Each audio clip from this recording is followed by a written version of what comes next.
often would I have gathered your children together, as a hen gathers her brood under her wings, and you are not willing. Luke 13:34. Dear Lord, so often in this world we try to do it all on our own, and look at how great we are. And then we see that we fail, and we can't. We're unable to even do the simplest thing without you. Give us strength, give us faith, give us the ability to trust in you, to give you control in all we do. Amen. So to qualify as a prospective candidate, just a candidate for the Navy SEALs, you must be able to swim at least 500 yards in less than 2 minutes and 30 seconds. Do any of you think you could do that? No? Oh, a couple. All right.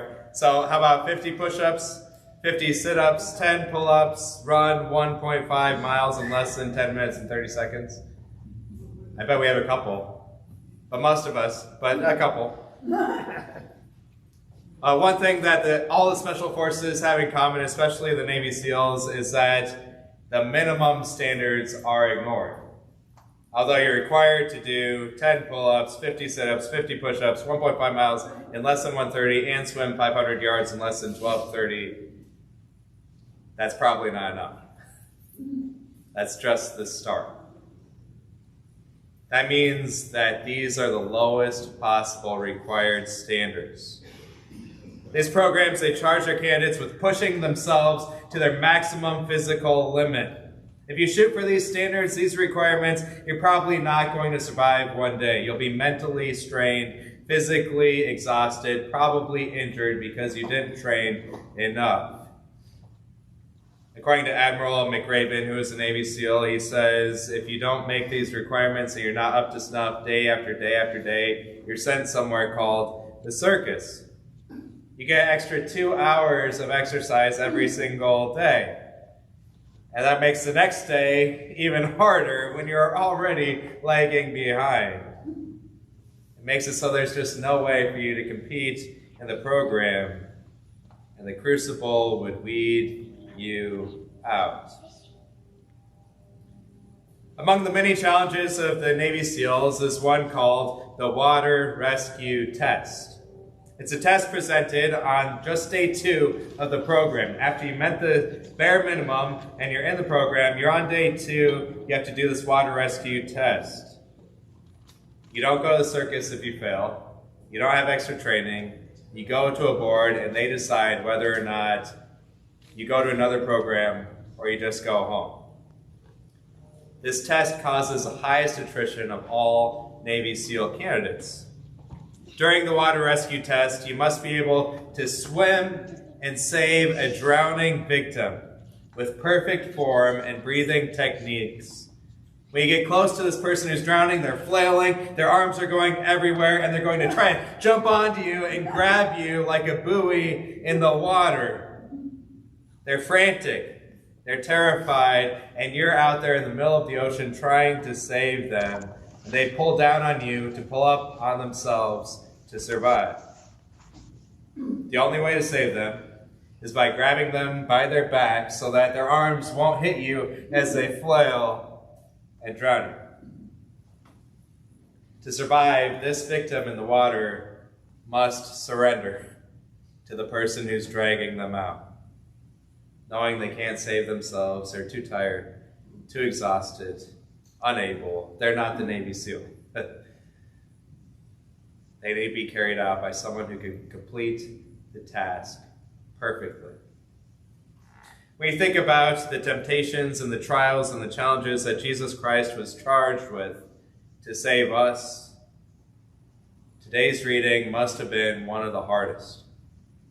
In Luke chapter 13, Jesus is given a way out. At that very hour, some of the Pharisees come to him and they say, "Get away from here. Herod wants to kill you." Jesus, run for your life. Go save yourself. The day of Christ's death was drawing closer. It seemed that even his adversaries were looking out for what was best for him. Jesus, if you stay here, you'll die. Herod wants to kill you, and Herod gets what he wants, at least usually in Jerusalem. While some may see these Pharisees as actual allies of Jesus, Jesus looks at their hearts, and he knows that they don't want him to survive. They want him to surrender the city to Herod and to them, so that they could stay in control. If he left now, the city would be theirs. Jesus would be surrendering the city to the evil one. He would also be revealing himself as a false prophet, because throughout the Old Testament, the Messiah, the Son of Man, the Son of God, he's going to come and he's going to suffer. By his wounds we are healed.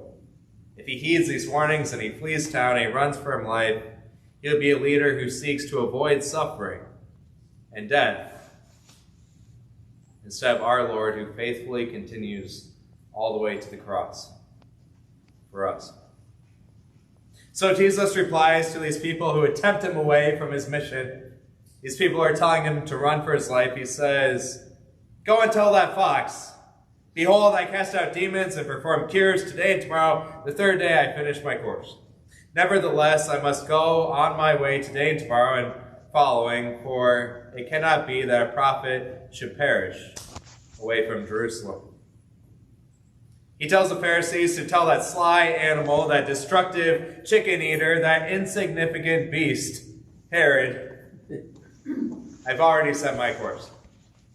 I know what I'm going to do. No man, no leader, no force will be able to stop me from doing that. I'm following this path set before me by the Father, and on the third day it will be finished, and it must end in Jerusalem, in the city of God, because it's something I'm doing for the people of God and the world."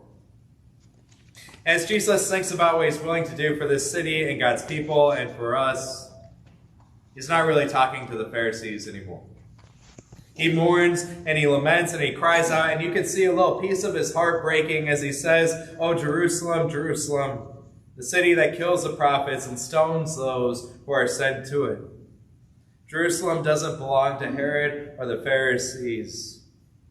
It won't be surrendered to them because it belongs to God himself." And Jesus, who is God, is just about to surrender himself to the Father and to that city and to us. Because for centuries he has tried to gather us together to bring him home, just like a hen who's gathering her chicks under her wings, and he yearns to sustain us and to give us warmth and that security that the world cannot provide. In fact, the world destroys far beyond our material needs. But we do not let him. We're drowning in sin. It's a sin that's flooded the world and now floods our own hearts. And we're terrified of death, and we start to listen to the evil one. He has all these good, which are really bad, ideas.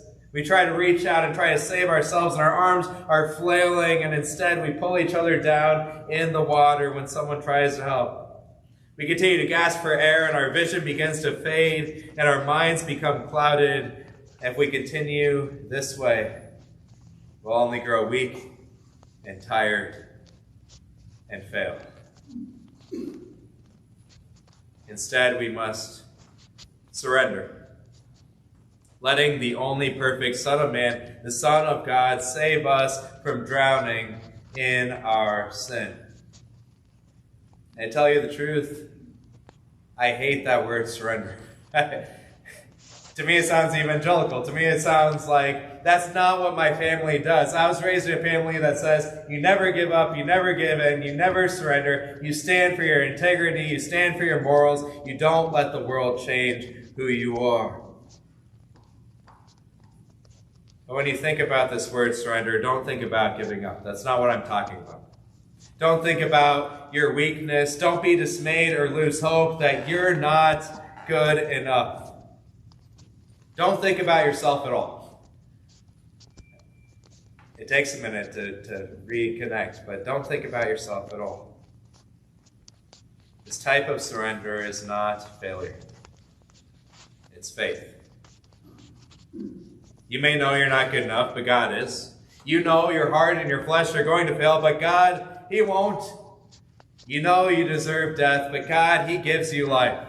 It's in our weakness that we see, look how strong he is. Even when we doubt, he is faithful. Even when we can't control ourselves, he is Lord.